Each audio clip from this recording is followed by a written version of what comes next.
यदि आप लॉ पढ़ना चाहते हैं तो कहीं और क्यों जाना। हमारे ऐप को डाउनलोड करें और लॉ पढ़ें। नमस्ते सदावत्सले मातृभूमि। आज क्वारंटाइन का 7वां दिन है और सब कुछ हाल बढ़िया है। मैं इसलिए बता रहा हूँ कि लोग कमेंट बॉक्स में गेट वेल सून खूब लिखते हैं और प्रार्थना करते हैं। उनके लिए सबके लिए बहुत बहुत धन्यवाद कि आपने हमारे विषय में ऐसा सोचा। लेकिन यहाँ पर सब बढ़िया है। उत्तर प्रदेश सरकार की फैसिलिटीज़ भी बहुत बढ़िया है। एक अलग से उस पर हमारे इस रूम में जो रूम पार्टनर हैं अरिजीत जी, उनका कहना है कि इस पर एक अलग से रिकॉर्डिंग होनी चाहिए और जो व्यवस्थाएं हैं उन व्यवस्थाओं पर एक कोविड बुलेटिन पूरा होना चाहिए। करेंगे। आज एक बड़े अच्छे केस के डिस्कशन के बारे में डिस्कशन करने वाले हैं हम लोग। वो है आरकॉम का। आरकॉम अगर हम कहें तो मुकेश अंबानी की कंपनी और RITL, अनिल अंबानी की दोनों कंपनियां हैं, आरकॉम और RITL। इन आरकॉम के बारे में हम सब जान रहे हैं, रिलायंस कम्युनिकेशन जिसको आप कह रहे हैं, हम सब जान रहे हैं कि वो इस समय बुरे हालात से गुजर रही है। इवन उन्होंने बैंकरप्सी के लिए माननीय न्यायालय में आवेदन किया है और बैंकरप्सी की प्रोसीडिंग उनकी चल रही है और इस प्रोसीडिंग के चलने के दौरान ही SBI ने उनके खिलाफ एक केस फाइल कर दिया और company law tribunal, national company law tribunal ने उनके खिलाफ पर्सनल एक्शन लेने के लिए कार्रवाई आगे बढ़ा दी। मैं नेशनल कंपनी लॉ ट्रिब्यूनल की बात इसलिए कह रहा हूं क्योंकि बहुत सारे आरोप केंद्र सरकार के ऊपर आज की लग रहे हैं कि अंबानी अडानी को बहुत सारे लाभ दे रहे हैं। अगर वो लाभ दे रहे होते तो national company law tribunal Anil Ambani के खिलाफ पर्सनल इनिशिएशन नहीं करता। पर्सनल इनिशिएशन से मतलब है कि उनके खिलाफ पर्सनल इंसॉल्वेंसी के लिए कार्रवाई शुरू हो गई है और ये कार्रवाई लगभग 1200 करोड़ रुपए की जमानत की है, पैसे लेने की नहीं है। आरकॉम ने SBI से, आरकॉम और RITL कहते हैं रिलायंस इंफ्राटेल लिमिटेड, ने लगभग 5000 करोड़ रुपए SBI से लोन लिया और इस लोन को लेते समय 565 करोड़ और 635 करोड़ की पर्सनल गारंटी अनिल अंबानी ने दी। तो पर्सनल गारंटी हम सब जानते हैं कि कंपनी जहां पर काम करती है वहां कंपनी रिस्पॉन्सिबल होती है और कंपनी जहां पर रिस्पॉन्सिबल होती है वहां पर उसके जो शेयर होल्डर्स हैं उनसे उनका कोई लेना देना नहीं होता है। कंपनी इंसॉल्वेंट घोषित हो जाएगी, कंपनी बैंकरप्ट घोषित हो जाएगी।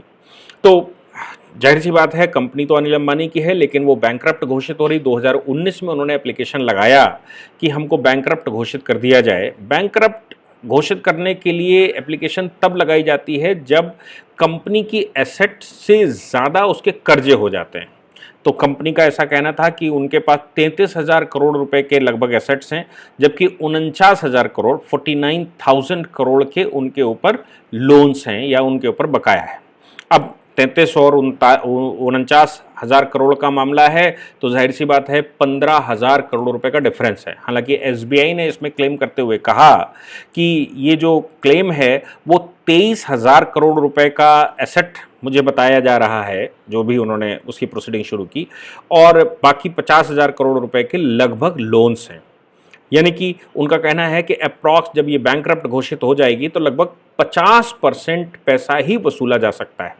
मैं आपको बता दूं कि जब कोई कंपनी बैंकरप्ट घोषित होती है तो उसको कंपनी लॉ ट्रिब्यूनल या फिर रिकवरी ट्रिब्यूनल जो भी बिठाते हैं या जिसको वो हैंड ओवर करते हैं, प्रॉपर्टी जिसको हैंड ओवर की जाती है रिकवरी के लिए, वो कंपनी की एसेट अपने हाथ में लेते हैं, कंपनी के कर्जे भी अपने हाथ में लेते हैं और उनका कैलकुलेशन करने के बाद ये पता करते हैं कि कितने परसेंट घाटे में कंपनी है। जितने परसेंट घाटे में कंपनी रहती है उतना परसेंट कम पेमेंट जाता है। यानी कि अगर हम कहें कि SBI का 5,000 करोड़ का लोन है तो लगभग 2,500 करोड़ रुपया उनको पेमेंट करके ये कंपनी अपने हाथ पैर छुड़ा लेगी।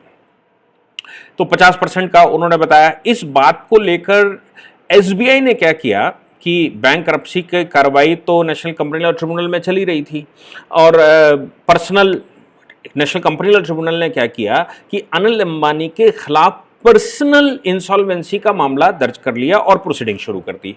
पर्सनल इंसॉल्वेंसी का मतलब होता है कि जो उन्होंने 1200 करोड़ रुपए की जमानत दी है, गारंटी दी है दो फर्मों को, वो 1200 करोड़ रुपया अनिल अंबानी से व्यक्तिगत वसूला जाए। मैं आपको बता दूं कि गारंटी, ये कॉन्ट्रैक्ट एक्ट का मामला बनता है। कॉन्ट्रैक्ट एक्ट के सेक्शन 126 और ऑनवर्ड, उसमें यह रहता है कि अगर आपने लोन लेते समय किसी की गारंटी ली है या गारंटर आप बने हैं, तो in case of default company responsible उतनी ही होती है जितना गारंटर रिस्पॉन्सिबल होता है। इसलिए राइट बनता है कि वो किसी से भी वसूली कर सकता है। कंपनी से वसूल हो सकता है तो कंपनी से वसूल करेगा, नहीं गारंटर से वसूल हो सकता है तो गारंटर से वसूल करेंगे। अब चूंकि 1200 करोड़ रुपए की पर्सनल गारंटी अनिल अंबानी ने दे रखी है, और मैं आपको बता दूं कि 1200 करोड़ रुपए की जो पर्सनल गारंटी दे रखी है उसको अगर केंद्र की सरकार चाहती तो रोक सकती थी। केंद्र सरकार चाहती तो रोक सकती थी, मतलब कि कंपनी लॉ ट्रिब्यूनल में तो प्योर एग्जीक्यूटिव फंक्शन होता है और प्योर केंद्र सरकार के कंट्रोल में, मिनिस्ट्री ऑफ कॉमर्स के कंट्रोल में, मिनिस्ट्री ऑफ फाइनेंस के कंट्रोल में वो रहती है।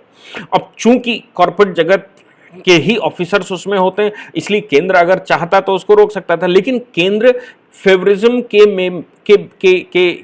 पक्ष में नहीं है, वो किसी का फेवर नहीं करते। इसलिए जो कानूनी प्रक्रिया जैसे चल सकती है वैसे चलती है। तो नेशनल कंपनी लॉ ट्रिब्यूनल ने 1200 करोड़ रुपए की वसूली का मामला अनिल अंबानी के खिलाफ शुरू कर लिया।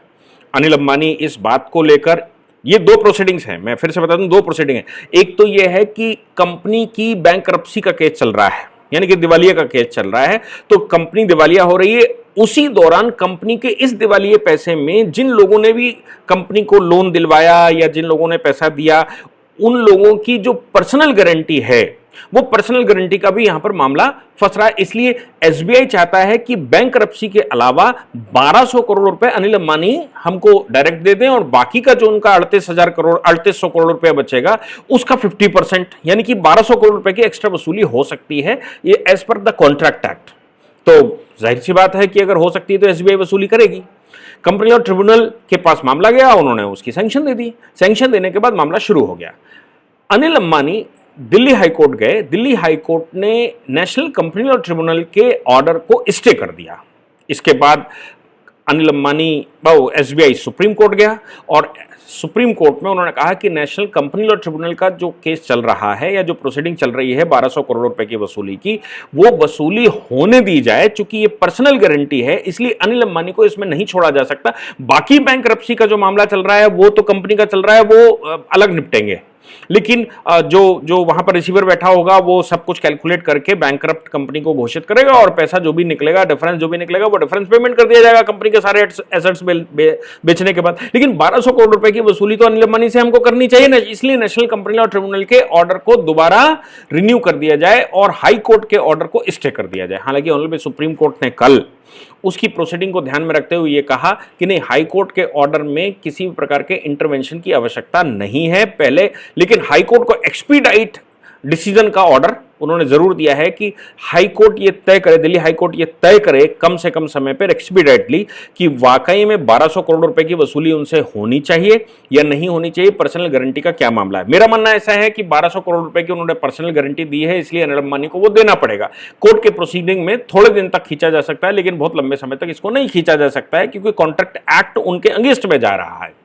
इसलिए इस मामले में ऑनरेबल सुप्रीम कोर्ट का डिसीजन जो आया है वो कुछ समय के लिए तो अनिल अंबानी को राहत दे सकता है, लेकिन वो परमानेंटली राहत नहीं दे सकता। कहने का ये जो पॉइंट है वो ये है कि जो केंद्र सरकार मोदी जी के ऊपर आरोप लगाए जा रहे हैं लगातार कि वो अंबानीज के फेवर में खड़े होता है, अगर अंबानीज के फेवर में वो खड़े होते तो नेशनल कंपनी लॉ ट्रिब्यूनल उनके खिलाफ जो इंसॉल्वेंसी की प्रोसीडिंग है वो इंसॉल्वेंसी की प्रोसीडिंग शुरू न करती, यानी कि अंबानी को दिवालिया घोषित न करती, क्योंकि अंबानी पेमेंट नहीं कर रहे हैं 1200 करोड़ रुपए। तो अंबानी के पर्सनल एसेट्स में से जो पेमेंट निकलेगा उससे 1200 करोड़ रुपए की भरपाई करनी है, जो सरकार के हाथ में होती है, और सरकार चाहे तो उसको रोक भी सकती है।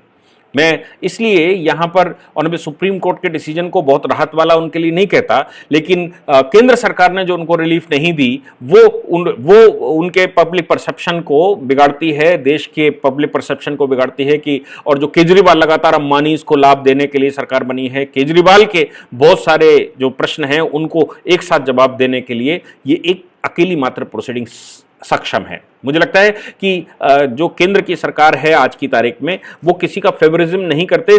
फेवर करना हो तो वो करते हैं, लेकिन जहां पर एसेट्स का मामला आता है, जहां पर बैंक्रप्सी का मामला आता है, जहां पर वसूली का मामला आता है, उन मामलों में वो कभी साथ में किसी भी व्यक्ति के खड़े नहीं होते। कानूनी प्रक्रिया अपने आप में जैसे चलनी चाहिए वैसे चलती रहती है, और वो कहते भी हैं कि हमने जो करना है वो करना है, कानूनी प्रक्रिया जैसे चलनी चाहिए वैसे ही चलनी चाहिए, कानूनी प्रक्रिया में सरकार का इंटरवेंशन नहीं होना चाहिए। कंपनी लॉ ट्रिब्यूनल की ये जो कार्रवाई है, इस कार्रवाई से ये साफ सिद्ध होता है कि केंद्र की सरकार इन मामलों में जहां पर कानूनी प्रक्रिया स्वतः से चल रही हो वहां पर इंटरवेंशन नहीं करना चाहती।